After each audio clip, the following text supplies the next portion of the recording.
உள்ஒதுக்கீடு அவசியமும் அரசியலும் அப்படிங்கிற தலைப்புல தொடர் திருப்பூர் மகிழவன் அவர்கள் பேச.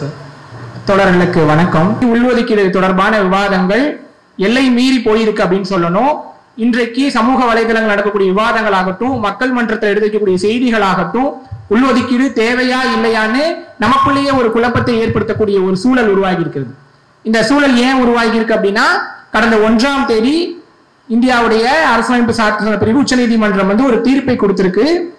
அந்த வழக்குல கொடுத்த தீர்ப்பு உச்சநீதிமன்றம் என்ன சொல்லுதுன்னா, அந்த வழக்குல 3 செய்திகளை மட்டும்தான் அந்த தீர்ப்பு சொல்லுது. 1, உள்ஒதுக்கீடு செல்லும். 2வது, மாநில அரசாங்கங்களுக்கு அந்த உரிமை இருக்கு அப்படின்னு சொல்றாங்க. 3வது, இதுக்கு முன்னால 2004 ஆந்திராவில் நடந்த சின்னையா வழக்குல கொடுத்த தீர்ப்பை ரத்து செய்து சொல்லியிருக்கிறாங்க. இது 3 செய்திகளை தான் அந்த தீர்ப்பு சொல்லுது. 4வதா இங்க பெருசா பேசப்படக்கூடிய செய்தி என்னன்னா, தீர்ப்பின் ஒரு பகுதியாக கிரிமினல் கட்டாயம்னு சொல்லல. அவங்க கூடுதல் செய்திகளாக உச்சநீதிமன்ற நீதிபதிகள் 4 பேர் என்ன சொல்லியிருக்கிறாங்கன்னா, கிரிமினல் ஃபாலோ பண்ணணும், அதை பட்டியலின மக்களுக்கும் கொண்டு வந்து தரணும் அப்படின்ற மாதிரி ஒரு வாதத்தை வைத்திருக்கிறாங்க. இன்றைக்கு மோடி தலைமையிலான அமைச்சரவை கூடி நாங்க கிரிமினல் நடைமுறைப்படுத்த மாட்டோம் அப்படின்னு அந்த கிரிமினல் பிரச்சனைக்கு ஒரு முற்றுப்புள்ளியை வைத்துட்டார்கள். கிரிமினலை நாமும் ஏற்க போறதில்லை, இந்தியாவில் இருக்கக்கூடிய எந்த ஜனநாயக சக்திகளும் ஏற்க போறது இல்லை அப்படின்றத நம்முடைய நிலைப்பாடு. சரி, இடஒதுக்கீடு அப்படின்னா என்ன, உள்ஒதுக்கீடு அப்படின்னா என்ன? ஒரு 2000 வருஷமாக ஒரு குறிப்பிட்ட மக்களை சாதியின் பேராலதான் படிக்கக்கூடாதுன்னு சொன்னோம், சாதியின் பேராலதான் கோயிலுக்குள்ள போகக்கூடாதுன்னு சொன்னோம், சாதியின் பேராலதான் அவங்களுடைய பொருளாதார உரிமைகளை பறித்தோம், சமூக வாழ்வாதார உரிமைகளை பறித்தோம். இப்படி சாதியின் பேரால அவங்கள்ட்ட இருந்து பறிச்ச எல்லா உரிமைகளும் அவங்களுடைய முகவரிக்கு போய் சேரணும்னு நோக்கத்தோடு இடஒதுக்கீட்டு கொள்கையை சமூக நீதி சக்திகள் தூக்கி பிடிச்சோம். இது ஒரு நீண்ட நெடிய வரலாறு உடையதுதான். சாது மகாராஜ் காலத்தில் இருந்த இடஒதுக்கீட்டு முறை வந்திருக்கு, நீதி கட்சி ஆட்சி தமிழ்நாட்டில் கொண்டு வந்திருக்கிறோம். அப்படி இடஒதுக்கீட்டுக்கு ஒரு நீண்ட நெடிய வரலாறு இருக்கு. இந்த இடஒதுக்கீட்டுல உள்ஒதுக்கீடு அப்படின்றது என்ன அப்படின்னா, இடஒதுக்கீட்டு முறை நடைமுறைப்படுத்தப்பட்டதற்கு பின்னாலும் பட்டியல் இனத்துல விளிம்பு நிலையில் இருக்கக்கூடிய தலித் மக்கள் பாதிப்புக்கு உள்ளாகி இருக்கிறாங்க. பட்டியல் இனத்தில் இருக்கக்கூடிய மக்களுக்குள்ள கூட ஒரு சமமான பங்கீடு கிடையாது அப்படின்றத இந்த தீர்ப்பு சொல்லுது. பட்டியல் இனத்தில் இருக்கக்கூடிய சாதிகள் கூட அவங்களுக்குள்ள பொன் கொடுத்து பொண்ணு எடுத்துக்கொள்வதில்லை, அவங்களுக்கு சமூக அந்தஸ்து ஒரே மாதிரியாக இல்லை, அவருடைய தொழில் முறை ஒரே மாதிரியாக இல்லை அப்படின்றத இந்த தீர்ப்பு வெளிப்படுத்தியிருக்கு. அப்படி விளிம்புனையில் இருக்கக்கூடிய மக்களுக்கும் அதிகாரம் போய் சேர வேண்டும் என்ற நோக்கத்தோடு தான் உள்ஒதுக்கீட்டை கொடுத்திருக்கிறாங்க. இப்ப இந்த உள்ஒதுக்கீட்டு விவகாரத்துல தீர்ப்பு வந்ததற்கு பின்னால நிறைய வாதங்கள் எடுத்து வைக்கப்படுகிறது. அந்த ஒவ்வொரு வாதமும் என்ன, அதற்கு நம்முடைய பதில் என்ன அப்படின்றத பார்க்கலாம். உள்ஒதுக்கீட்டுல என்ன சொல்றாங்கன்னா, உள்ஒதுக்கீட்டின் வழியாக பட்டியல் சமூகங்களை பல்வேறு குழுக்களாக பிரித்து கூறு போடும் முயற்சியை, சதி வேலையை ஒன்றிய அரசாங்கம் நீதிமன்றத்தின் வழியாக செய்கிறது. தேசிய அளவிலான பட்டியலின மக்களுடைய பலத்தை திட்டமிட்டு நொறுக்கக்கூடிய ஒரு வேலை திட்டம் இது அப்படின்ற ஒரு விமர்சனத்தை வைக்கிறாங்க. முதல்ல உள்ஒதுக்கீடு கொடுக்கறதுனால என்ன ஆகும்னா, பட்டியலினத்தில் இருக்கக்கூடிய விளிம்பு நிலையில் இருக்கக்கூடிய மக்களும் பலம் வாய்ந்தவர்களாக மாறுவாங்க. அவங்க யாரும் பட்டியலினத்தை விட்டு வெளியேற போறது இல்லை. ஏன்னா இங்க சாதி மாற முடியாது. வர்ணாசிரம கட்டமைப்பு படி ஒருத்தங்க பொருளாதாரத்தை மேம்பட்டா சாதி மாற முடியுமா? முடியாது. அவங்க அந்த குழுவிலே தான் இருக்க போறாங்க, அந்த எண்ணிக்கை அப்படியே தான் இருக்க போகுது. ஆனா அவங்க அந்த எண்ணிக்கையிலேயே தங்களுக்கு இழக்கப்பட்ட அந்த அநீதியிலிருந்து மீண்டு கொஞ்சம் சமூக பொருளாதார உரிமைகளை பெற்று மேல வர போறாங்க அப்படின்றதுதான் அதற்கான பதில். எந்த விதமான தரவுகளையும் இல்லாம இந்த பிரச்சாரத்தை, இந்தியாவில் இருக்கக்கூடிய தலித்துகளை பிரித்தாளாக போகிறாங்கன்ற பிரச்சாரத்தை இங்க முன்னெடுக்கிறாங்க. அதுக்கு இவங்க சொல்லக்கூடிய தரவுகள் எதுவும் நியாயம் வாய்ந்ததாக இல்லை. 2வது என்ன அப்படின்னா, இடஒதுக்கீடு என்பது அரசியல் சட்டத்திலேயே வழங்கப்பட்டு விட்டது. உச்சநீதிமன்றத்தின் துணை கொண்டு பட்டியலின மக்களுடைய இடஒதுக்கீட்டு உரிமையை நீர்த்து போக செய்யக்கூடிய மறைமுக சதி திட்டம் இது. பட்டியல் சமூகங்களை வகைப்படுத்தும் அதிகாரத்தை மாநில அரசுக்கு வழங்குவது அரசியலமைப்பு சட்டத்துக்கு எதிரானது. நாடாளுமன்றம் தான் இது தொடர்பான அதிகாரத்தை வைத்திருக்க வேண்டும்ன்ற வாதத்தை இவங்க முன்வைக்கிறாங்க. இந்த முன்வைக்கக்கூடியவர்கள் யார் அப்படின்னா, இத்தனை நாள் தேசிய இயக்கங்களுக்கு எதிராக மாநில உரிமையை தூக்கி பிடித்தவர்கள், நம்மோடு மாநில உரிமை முழக்கத்தை கையில் எடுத்தவர்கள், மாநிலத்துக்கு தான் எல்லா அதிகாரம் வேண்டும்ன்ற கோரிக்கையை இது நாள் வரைக்கும் வைத்தவங்க. ஆனா இவங்க பட்டியலின மக்கள் பிரச்சனைன்ற வரும்போது மட்டும் இந்த அதிகாரம் மாநில அரசுக்கிட்ட இருக்கக்கூடாதுன்னு சொல்றது அவங்க சொல்லக்கூடிய தத்துவத்திற்கு நேர் எதிரானதாக இருக்கிறது அப்படின்றத நம்ம மதி வைக்கணும். அவங்க அதுக்கு ஒரு காரணம் சொல்றாங்க. என்ன அப்படின்னா, இன்னைக்கு திமுக தலைமையிலான ஆட்சி இருக்கு, நீங்க உள்ஒதுக்கீடு பாதுகாத்துருவீங்க, நீங்க சரியான முறையில் கொண்டு போயிருவீங்க, நாளைக்கு ஒரு அரசாங்கம் மாறலாமே, அப்ப அவங்க இஷ்டத்துக்கு அதை மாற்றி அமைச்சிருவாங்கல்ல மாநில அரசாங்கம் அப்படின்னு சொல்றாங்க. அதை யார்கிட்ட போய் சொல்றாங்கன்னா, ஒன்றியத்தில் பிஜேபி தலைமையிலான அரசாங்கம் இருக்கிறது, அங்கேயும் ஆட்சி மாற்றம் வரும், அங்க வரவனும் அந்த கையில் எடுத்து விளையாடுவதற்கான வாய்ப்புகள் இருக்கு. இதற்கு முன்னாலேயே பிஜேபி பல மாநிலங்களில் பிற்படுத்தப்பட்டவர்களுக்கு இடையில இந்த மாதிரியான மாற்றங்களை கொண்டு வந்து நிறைய சிக்கல்களை உருவாக்கி இருக்கிறாங்க. ஆனா மாநில அரசு கிட்ட ஏன் இந்த உரிமைகள் இருக்குன்னு சொல்றோம்னா, மாநிலத்தில் இருக்கக்கூடிய சிக்கல்கள் என்னன்னு அவங்களுக்கு தான் தெரியும். இங்க இருக்கக்கூடிய பழங்குடியின சமூகங்களுக்கு என்ன பிரச்சனை அவங்களுக்கு தான் தெரியும். இங்க இருக்கக்கூடிய பட்டியலினத்தில் இருக்கக்கூடிய விளிம்பு நிலை சமூகங்களுடைய பிரச்சனை என்னன்னு இங்க இருக்கக்கூடிய ஒரு மாநில அரசாங்கத்துக்கு தான் தெரியுமே ஒழிய ஒன்றிய அரசாங்கம் தான் அதை தீர்வு காணணும் அப்படின்னு சொல்றத இந்த வாதம் வந்து முற்றிலுமே வந்து ஏற்புடையதாக இல்லை. இன்னொரு விஷயம் என்ன அப்படின்னா, இங்க அரசியலமைப்பு சட்டத்தை காரணம் காட்டி புரட்சியாளர் அம்பேத்கரை காரணம் காட்டி இவங்க மறுத்துக்கிட்டு இருக்காங்க.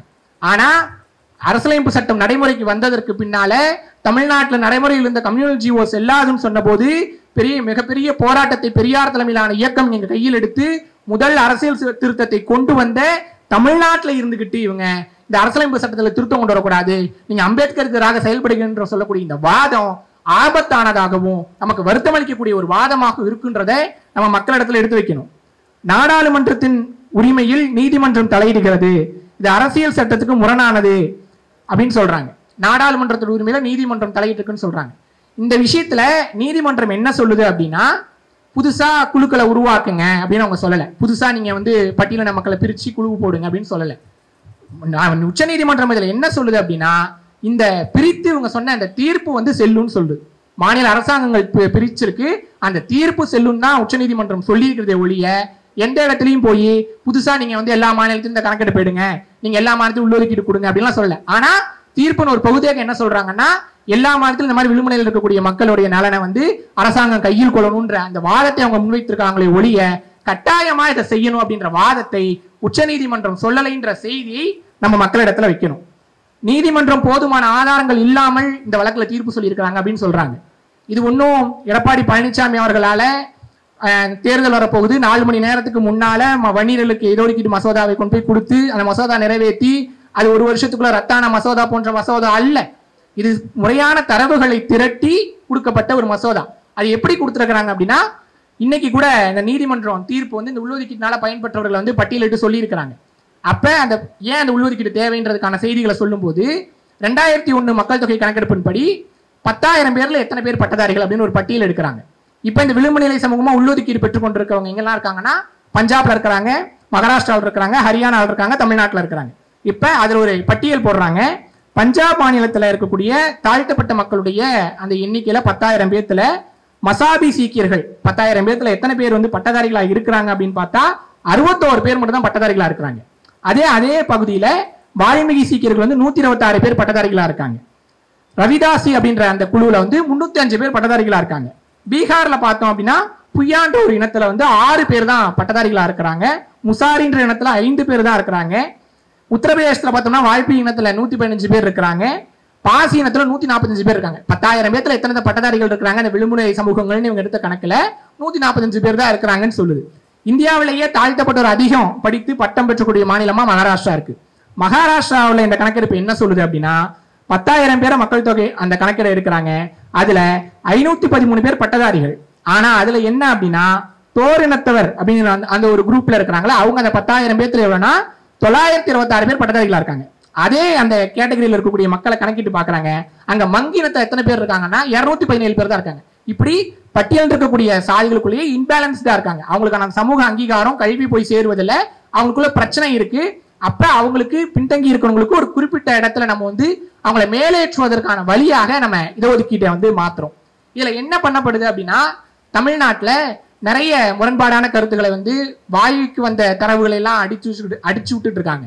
அதுல மிக முக்கியமானது என்னன்னா, விடுதலை சிறுத்தைகள் கட்சியுடைய பாராளுமன்ற உறுப்பினர் ரவிக்குமார் வந்து என்ன சொல்றாரு அப்படின்னா, நாங்க வந்து 1 கோடிக்கு மேல இருப்போம். 2011 மக்கள் தொகை கணக்கு என்ன சொல்றாருன்னா 91,73,139 பேர் இருக்கும். இதுல வந்து பட்டியலில் இருக்கக்கூடிய கிறிஸ்தவர்களையும் சத்தமா நாங்க 1 கோடிக்கு மேல தாண்டுவோம். நீங்க வந்து எங்களுக்கு வந்து 10.5% மாதிரி நாங்க வந்து இடஒதுக்கீடு கோரிக்கை முன் வச்சா நீங்க அதை ஏத்துப்பீங்களான்னு கேட்கிறாரு. 10.5% இடஒதுக்கீட்டுல நீதிமன்றம் என்ன சொல்லியிருக்கு அப்படின்னா, இடஒதுக்கீடுக்கு தரக்கூடாதெல்லாம் நீதிமன்றம் சொல்லல, முறையான தரவுகளை நீங்க கொடுக்கலன்னு சொல்லியிருக்கு. அப்படி முறையான தரவுகளை இவங்க கொடுத்து வாங்கிட்டா நமக்கு எந்த பிரச்சனை இல்லை. நம்ம ஒன்னும் இடஒதுக்கீடுக்கு எதிரானவர்கள் இல்லை, வன்னியர் இடஒதுக்கீடுக்கு எதிராக நம்ம என்னாலும் பேசல. அவர்களுக்கு முறையா அவர்களுக்கு கிடைக்க வேண்டிய இடம் கிடைப்பதற்கான வழிவகைகளை செய்யணும் தான் சொல்றோம். இன்னொன்னு என்ன சொல்றாங்கன்னா, ஒரு கேட்டகரியில் இருக்கக்கூடியவங்களுக்கு அதுல இருக்கக்கூடிய ஒரு சாதிக்கு மட்டும் நம்ம உள்ளொதுக்கீடு கொடுக்கணும், இல்ல சிறப்பு அந்தஸ்து கொடுக்கணும் அப்படின்னா அவங்க சமூக ரீதியில், பொருளாதார ரீதியில், கல்வியில் எவ்வளவு பின்தங்கி இருக்கிறாங்கன்ற தரவுகளை நம்ம கொடுத்து நமக்கான உரிமைகளை கிளைம் பண்ணிக்கலாம் தான் நீதிமன்றம் சொல்லுது. ஆனா இவர் என்ன சொல்றாருன்னா, நாங்க 1 கோடி பேர் இருக்கிறோம் அப்படின்ற வாதத்தை முன்வைக்கிறார். அப்புறம் இந்த 1 கோடி பேருன்ற கவுண்ட் அவர் எங்க இருந்து கொடுக்கிறார் அப்படின்னா மக்கள் தொகை கணக்கெடுப்பின் போய் கொடுக்கிறார். இதுல என்ன ஒரு சிக்கல் அப்படின்னா, ஆதி திராவிடங்கள் தான் அந்த தொப்புக்கூடிய பேர், இவங்களுடைய உற்சாதிக்கு பேரும் ஆதி திராவிடர்கள் அப்படின்ற இந்த சிக்கல் வருது. இதுல ஆதி திராவிடன்ற பெயரை பல பகுதிகளில் இன்னமும் கல்வி அறிவு இல்லாத மக்கள் வந்து தங்களுடைய சாதி பெயர் அருந்ததின்ற பதிவு செய்வதற்கு பதிலாக ஆதி திராவிடன்ற பதிவு செய்யக்கூடிய சூழல்லாம் இன்னமும் இருக்கு. அப்படியான சூழல்ல இவங்க என்ன சொல்றாங்க அப்படின்னா, அதற்கு குறிப்பான புள்ளி ஒரு ஆதாரங்கள்லாம் எடுத்து வெளியிட்டாங்க. அதுல தோழர் மதிவண்ணன் வந்து ஒரு ஆதாரத்தை வெளியிட்டார். என்ன சொன்னார் அப்படின்னா, 1981 மக்கள் தொகை கணக்கெடுப்பின்படி பார்த்தோம் அப்படின்னா அருந்ததியர் மக்கள் வந்து 18.4% இருக்கிறாங்க. ஆனா இன்னைக்கு 2011 மக்கள் தொகை கணக்கெடுப்பு 2021 சென்சஸ் கணக்கு வந்து பார்த்தோம் அப்படின்னா 14.9% பேர் தான் இருக்கிறாங்க. இந்த 3.5% மக்கள் காணா போயிருக்கிறாங்க. அந்த காணா போன மக்கள் என்ன மண்ணுக்குள்ள புதைஞ்சு போயிட்டாங்களா? இல்ல, அவங்க அந்த குறியீட்டுக்குள்ள மாட்டி இருக்கிறாங்க. அவங்க அந்த கணக்கில் நீ சொல்ற 1 கோடி கணக்கில் அவங்க இருக்கிறாங்க அப்படின்ற அந்த வாதத்தை அவங்க முன்வைத்து இருக்கிறாங்க. அந்த வாதம் நியாயபூர்வமான வாதமாகவும் நம்மளால பார்க்கப்படுது. அது மட்டும் இல்லாம இவங்க இன்னைக்கு மிகப்பெரிய பிரச்சனை என்ன அப்படின்னா, அம்பேத்கருக்கு எதிராக செயல்படுகிறார்கள், அம்பேத்கருக்கு எதிராக தமிழ்நாட்டில் இருக்கக்கூடிய முற்போக்கு இயக்கங்கள் பேச தொடங்கிட்டாங்க அப்படின்ற இடத்துக்கு வந்து நிக்கிறாங்க. இதுல அம்பேத்கர் என்ன சொல்றாரு, பட்டியலின மக்களுடைய உள்ளொதுக்கீடு பிரச்சனை இல்லை அப்படின்னு பார்த்தோம் அப்படின்னா, அம்பேத்கரை பொறுத்த மட்டும் நம்ம அம்பேத்கரை இந்த இடத்துல முரண்பட்டு நிக்கிறோம் அப்படின்னா, அம்பேத்கருடைய காலத்துக்கு அவருக்கு என்ன சரின்னு பட்டதோ அதை அவரை வந்து நமக்காக நடத்தி கொடுத்திருக்கிறார். இன்னைக்கு நம்ம அதுல சில மாற்றங்களை கொண்டு வரணும்னு நினைக்கிறோம். அதனாலதான் அரசியலமைப்பு சட்டத்தை திருத்துவதற்கான வாய்ப்பையும் ஏற்படுத்தி கொடுத்துட்டு போயிருக்கிறார். அதுல அம்பேத்கர் உள்ளொதுக்கீடு பத்தி என்ன சொல்றாருன்னா, அவருடைய நாடாளுமன்ற உரையை வந்து எடுத்து காட்டியிருக்கிறாங்க. அதுல என்ன சொல்றாங்கன்னா, நாம் விரும்புவது நேர்மையான பங்கை தானே தவிர சமத்துவத்தை அல்ல. சமத்துவம் சமபங்காக இருக்க வேண்டும் என்ற அவசியமும் இல்லை. சமபங்கு கொடுத்தாதான் சமத்துவம் இருக்கலாம் அவசியம் இல்லை. நேர்மையா உனக்கு என்ன பங்கு வரணுமோ அந்த பங்கு நீ வாங்கிக்கிறதா சரியான முறையா இருக்கும்னு சொல்ற. சமூகத்தில் உள்ள அனைவருக்கும் சமபங்கை உறுதிப்படுத்த வேண்டுமெனில் பல வகைப்பட்ட மக்களுக்கு சமரசமற்ற முறையில் நடத்தப்பட வேண்டும். ஒரு குடும்பத்துல ஒரு நோயாளி பிள்ளை இருக்குது அப்படின்னா அந்த நோயாளி பிள்ளைக்கு அந்த வீட்டில் இருக்கக்கூடிய குடும்ப தலைவி கூடுதல் ஊட்டச்சத்துக்களை கொடுப்பாங்க. அதை வந்து அந்த குடும்பத்தில் இருக்கக்கூடிய பிற உறுப்பினர்கள் கூட எதிர்த்து பேச மாட்டாங்க.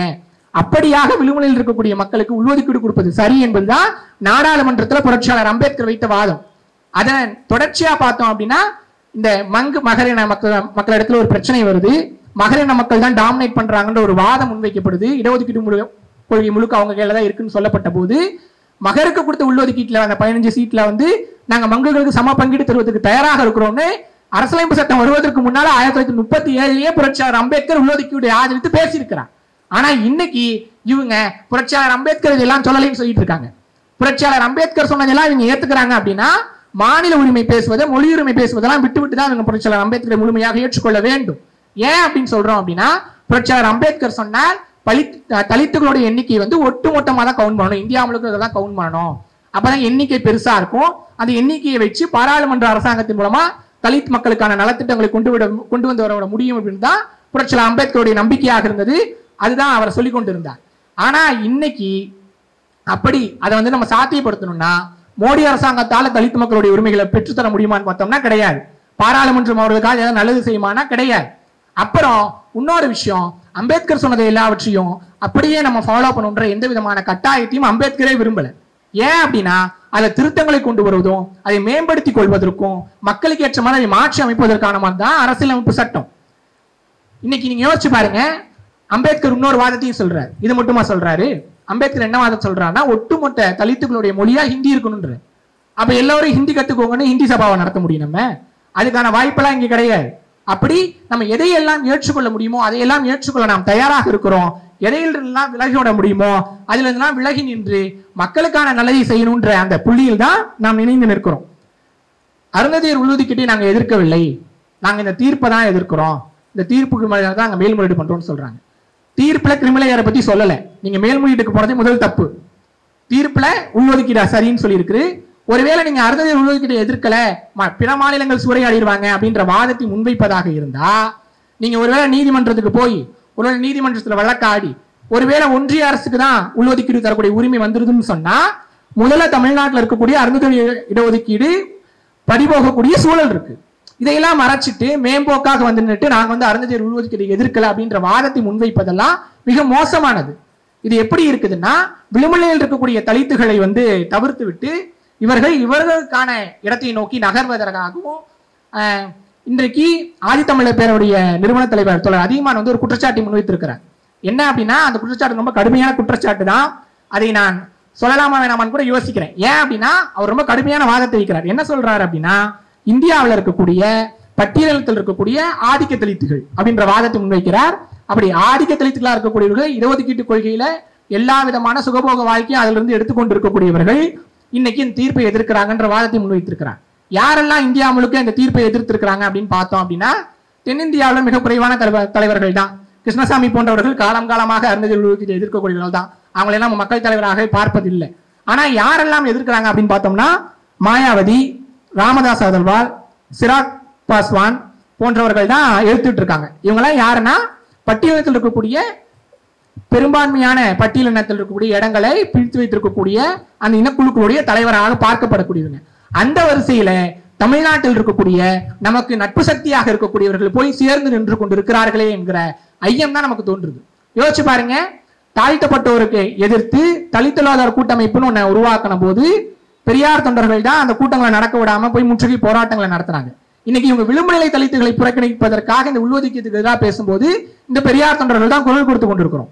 நீங்க யோசிச்சு பாருங்க, இதுல என்ன முரண்பாடு அப்படின்னா, இவங்க சமூக பொருளாதார ரீதியிலான ஆய்வுகளை எடுத்து முன்வைக்காம சும்மா 10ஆம் பசலித்தனமாக தீர்ப்பை எதிர்க்கிறாங்க.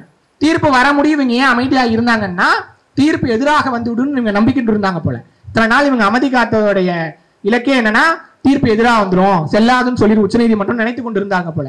தீர்ப்பு இங்க சாதகமா வந்ததுக்கு அப்புறம் பாஜக வந்து இனிமேல் வந்து இதுல ஏதாவது செய்திருக்காங்க, நாங்க வந்து போய் முறையிடுவோம், நாங்கள் வந்து உள்ளொதுக்கீட்டுக்கு எதிரான நிலைப்பாட்டில் தான் இருப்போம், நாங்க வந்து இந்த அருந்ததி உள்ளொதுக்கீடு எதுக்கல, பிற மாநிலங்களுக்குரிய உள்ளொதுக்கீடு எதுக்குறோம்னா, ஒருவேளை ஆந்திராவில் இருக்கவங்க யாராவது உள்ளொதுக்கீட்டுக்கு எதிராக போராடினா அங்க இருக்கக்கூடிய ஜனநாயகர்கள் தான் போராடணும். தமிழ்நாட்டில் இருந்து கொண்டு அதை போராட வேண்டிய தேவையோ சூழலோ இல்லை. இன்றைக்கு இவர்கள் வைக்கக்கூடிய வாதம் எப்படி இருக்குன்னா, விளிம்பு நிலையில் இருக்கக்கூடிய தலித் மக்களுடைய உரிமைகளை பறிக்கக்கூடியதா இருக்கு. தலித் மக்கள் அதிகார இடங்களுக்கு போகணும் தான் நம்முடைய இலக்கு. தலித் மக்கள் அதிகார பதவிகளை அமர வேண்டும் என்பதுதான் நம்முடைய ஆசையும் நம்முடைய லட்சியமும் கூட. ஆனால் தலித் மக்கள் அமர வேண்டும் என்பதற்காக விளிம்பு நிலையில் இருக்கக்கூடிய தலித் மக்களுடைய உரிமையை பறித்து அதை இங்க இருக்கக்கூடிய குறிப்பிட்ட சாதியை சார்ந்தவர்களே பிடித்துக் கொள்வதற்கான அந்த முயற்சியை தடுப்பதற்கு உள்ளொதுக்கீடு வழியாக இருக்கிறது. அந்த வழியை மூடுவதற்கு தான் இங்கே இவர்கள் போராட்டங்களை கையில் எடுக்கிறாங்கன்ற விமர்சனத்தை நாம் பகிரங்கமாக வைக்க வேண்டிய தேவையில் இருக்கிறோம். இன்னைக்கு என்ன சொல்றாங்க, இடஒதுக்கீட்டு கொள்கைக்கு அந்த உள்ளொதுக்கீடு மூலமா சிக்கல் வந்துடும் சொல்றாங்க. உள்ளொதுக்கீட்டின் வழியாக தான் இடஒதுக்கீடு மெல்ல மெல்ல வளர்ந்து வந்திருக்குது. தமிழ்நாட்டில் வந்து 30% இருந்துச்சு பிற்படுத்தப்பட்டவருக்கு, அப்புறம் மெல்ல 50 வந்துச்சு, அப்புறம் பட்டியலின மக்களுக்கு கொண்டு வந்தாங்க, அப்புறம் பழங்குடியின மக்களுக்கு கொண்டு வந்தாங்க. அப்படியே 69% இந்தியாவிலேயே அதிக இடஒதுக்கீடு இருக்கக்கூடிய மாநிலமா தமிழ்நாடு வளர்ந்து வந்திருக்கு. அப்படி மெல்ல மெல்ல உள்ளொதுக்கீட்டாலதான் இந்த கட்டமைப்பு வந்து மாறி வந்திருக்கு. ஆனா இன்னைக்கு இவங்க என்ன சொல்றாங்க அப்படின்னா, உள்ளொதுக்கீட்டினாலதான் இடஒதுக்கீட்டு கொள்கையே பிரச்சனை வந்துருச்சு, நம்ம வந்து இதுக்கு எதிராக போராடணும், ஜனநாயக சக்திகள்லாம் வாங்க, நாங்க சொல்வதுதான் சரி அப்படின்னு கூப்பிடுறாங்க. ஒரு ஆரோக்கிய பூர்வமான ஒரு விவாதத்தை தான் எதிர்பார்க்கிறார்கள் இடத்துல இருந்து. ஆனா அவங்க எங்க போய் நிக்கிறாங்க அப்படின்னா, ஒருமையில பேசுறாங்க. எங்களுக்கு யாரும் சமூக நீதி பாடம்லாம் எடுக்க வேண்டாம், எங்களுக்கு எல்லாம் தெரியும் அப்படின்னு இவங்க இந்த எதிர்வாதத்துக்கே வராம இங்க அவதூறுகளை அள்ளி தூக்கி வீசக்கூடிய வேலையை செய்து கொண்டு இருக்கிறாங்க. இன்றைக்கு இந்த போராட்டத்துல மையம் என்னன்னா, இவங்க உள்ளொதுக்கீடு பிரச்சனையை பேசுறாங்களோ இல்லையோ, இங்க இருக்கக்கூடிய பெரியார் இயக்கங்களுக்கு எதிராகவும் இங்க முற்போக்கு கருத்தியலை பரப்பி கொண்டிருக்கிறவர்களுக்கு எதிராகவும் வாதங்களை தான் இவங்க இந்த போராட்டத்தை முன்னே வச்சிருக்கிறாங்க. இன்னைக்கு சமூக வலைதளத்தில் நடக்கக்கூடிய விவாதங்கள்லாம் என்ன இருக்குதுன்னா, பிற்படுத்தப்பட்ட வகுப்பை சார்ந்த தலைவர்கள் இந்த விஷயத்துல வாயை மூடிக்கிட்டு இருக்கணும்ன்ற ஸ்டேட்மெண்ட்டை அங்க இருக்கிறவங்க சொல்றாங்க. யோசிச்சு பாருங்க, இங்க எல்லா மக்களும் உண்மை. இங்க கருப்பு சட்டை போட்டவங்க என்ன சொல்றாங்கன்னா, கருப்பு சட்டை போதும் போதே நாங்க சுயசாதி மறுப்பை ஏற்றுக்கொண்டவர்கள் தான் கருப்பு சட்டை போடுறாங்க, நான் இந்த சாதி இல்ல, நான் எல்லா மக்களுக்குமாங்க பேசுறேன்னு சொல்லிதான் இங்க இருக்கக்கூடிய முற்போக்கு இயக்க தலைவர்கள் கருத்தை முன்வைக்கிறாங்க. ஆனா அவங்க என்ன சொல்றாங்கன்னா, இவங்க தோண்டி எடுத்து நம்ம ஜாதி எல்லாம் பார்த்துட்டு வந்து பிற்படுத்தப்பட்ட சமுதாயத்தை சார்ந்த தலைவர்கள் தலித் பிரச்சனைகளை தலையை விட வேண்டாம், எங்களுக்கு வந்து இந்த பிரச்சனைகளை சரி செய்து கொள்ள முடியும்னு ஒரு மிரட்டல் தோணியில ஒரு வாதத்தை முன்வைக்கக்கூடிய அளவுக்கு இவங்க நகர்ந்திருக்கிறாங்க. இந்த வாதத்திலிருந்தே நமக்கு என்ன தெரியுதுன்னா, இவங்க எப்ப மிரட்ட வந்துட்டாங்களோ அப்பயே இவங்க கிட்ட சரியான தரவுகள் இல்ல, இவங்க பக்கம் நேர்மை இல்லை, இவர்கள் இடத்துல உண்மை இல்லை அப்படின்றது இவர்கள் நடந்து கொள்ளக்கூடிய போக்கில் இருந்தே வெளிப்பட்டுருச்சு. நம்ம இந்த உள்ளொதுக்கீடு பிரச்சனைகளை எந்த நிலைப்பாட்டில் இருக்கணும் அப்படின்னா, உள்ளொதுக்கீடை ஆதரிக்க வேண்டும். இந்த உள்ளொதுக்கீடு மக்கள் தொகை கணக்கெடுப்பு எடுத்து உரிய பங்கீட்டை அவங்க தருகிற வரைக்கும் இந்த உள்ளொதுக்கீட்டை பாதுகாக்க வேண்டிய தேவை இருக்கிறது. தமிழ்நாட்டில் குறிப்பாக விளிம்பு நிலையில் இருக்கக்கூடிய தலைவர் கலைஞர் அருந்ததிய மக்களுக்கு உள்ளொதுக்கீடு மசோதாவை தந்தபோது சொன்னார். அப்போது தலைவர் கலைஞர் காவிரி மருத்துவமனையில் இருக்கிறாரு. இன்றைய முதலமைச்சராக இருக்கக்கூடிய முத்துவேல் கருணாநிதி ஸ்டாலின் அவர்கள் தான் அன்றைக்கு உள்துறை அமைச்சராக இருக்கிறாரு. இந்த மசோதாவை முன்மொழிகிறாங்க. கலைஞர் இடத்துல போய் கேட்டாங்க, இந்த மசோதா நிறைவேறிடுச்சு, நீங்க எப்படி நினைக்கிறீங்கன்னு சொல்லும்போது, வல்லமல்ல அள்ளக்கூடிய அந்த சகோதரர்களுக்கு இந்த உள்ஒதுக்கீட்டு மசோதா நிறைவேறிக்கிறது, இந்த மசோதாவை என் தலையில வச்சு கூத்தாடக்கூடிய அளவுக்கு உண்டான ஒரு மசோதா அப்படின்னு தன்னுடைய மகிழ்ச்சி வெளிப்படுத்தினார். அந்த அளவுக்கு ஒரு உள்ளபூர்வமாக இந்த மசோதாவை தலைவர் கலைஞர் அவர்கள் நிறைவேற்றி தந்திருக்கிறார். இன்றைக்கு தலைவர் கலைஞர் மறைந்த 6 ஆண்டுகள் ஆகிறது. உள்ளொதுக்கீட்டுக்கு எதிராக இவங்க போய் நீதிமன்றத்தை போய் நின்று இருக்கிறாங்க. 2009 கொண்டு வந்த மசோதா இது. இன்றைக்கு இவங்களால அந்த மசோதா வீழ்த்தப்பட முடியாம இருக்கிறது. சொல்லப்போனா இந்த நேரத்திலே நாம் உள்ளொதுக்கீட்டை தந்த தலைவர் கலைஞருக்கும் நாம் நன்றி சொல்ல வேண்டிய நேரத்தில் இருக்கிறோம். அப்படியாக இங்கே சமூக நீதி இயக்கங்கள் போராடி தந்த இந்த இடஒதுக்கீட்டு முறையை பாதுகாக்க வேண்டிய தேவை இருக்கிறது. மக்கள் தொகை கணக்கெடுப்பை எடுக்க வேண்டிய ஒன்றிய அரசை வலியுறுத்த வேண்டிய தேவை இருக்கிறது. மக்கள் தொகை கணக்கெடுப்பின் படியாக உரிய பிரதிநிதித்துவத்தை அந்தந்த சமூகங்களுக்கு கிடைக்கும் வரை இந்த உள்ளொதுக்கீடு முறையை பாதுகாக்க வேண்டிய தேவை நம்மிடத்தில் இருக்கிறது. அதற்காக நாம் எந்த இடத்திலெல்லாம் இதை பிரச்சாரம் செய்ய முடியுமோ, இந்த உள்ளொதுக்கீடு தொடர்பான சிக்கல்கள் எழும்போதெல்லாம் நாம் நம்முடைய கடனாக இந்த பிரச்சாரத்தை முன்னெடுக்க வேண்டும். உள்ளொதுக்கீட்டுக்கு எதிராக செய்தி தெரியாத பட்டியலின மக்களை திசை திருப்பக்கூடிய வேலையை செய்யக்கூடியவர்களுக்கெல்லாம் நாம் தக்க பதிலடியை தந்துவிட வேண்டும் என்ற செய்தியை சொல்லி, இன்றைக்கு இவர்கள் எடுத்திருக்கக்கூடிய நிலைப்பாடு இவர்களுடைய சமூக நீதி போராட்ட வரலாற்றையே கேள்விக்குறி ஆக்கியிருக்கிறது. நம்முடைய நட்பு சக்திகளாக இருந்தவர்கள், நம்மோடு எப்போதும் நட்பு சக்தியாகவே இருக்க வேண்டும் என்று விரும்பியவர்கள் இன்றைக்கு இப்படியாக பேசுவது எந்த விதத்திலும் நியாயமல்ல. அவர்கள் இந்த இடத்தில் இருந்து மாறி உள்ளொதுக்கீட்டை ஆதரிக்க வேண்டும். இதற்கு எதிரான வாதங்களை அவர்கள் நிறுத்திக் கொள்ள வேண்டும் என்ற கோரிக்கையை உங்களிடத்தில் முன்வைத்து வாய்ப்பிற்கு நன்றி பாராட்டி விடைபெறுகிறேன். நன்றி, வணக்கம். லைக் பண்ணுங்க, ஷேர் பண்ணுங்க, சப்ஸ்கிரைப் பண்ணுங்க. மறக்காம அந்த பெல் பட்டனை கொஞ்சம் அழுத்திருங்க.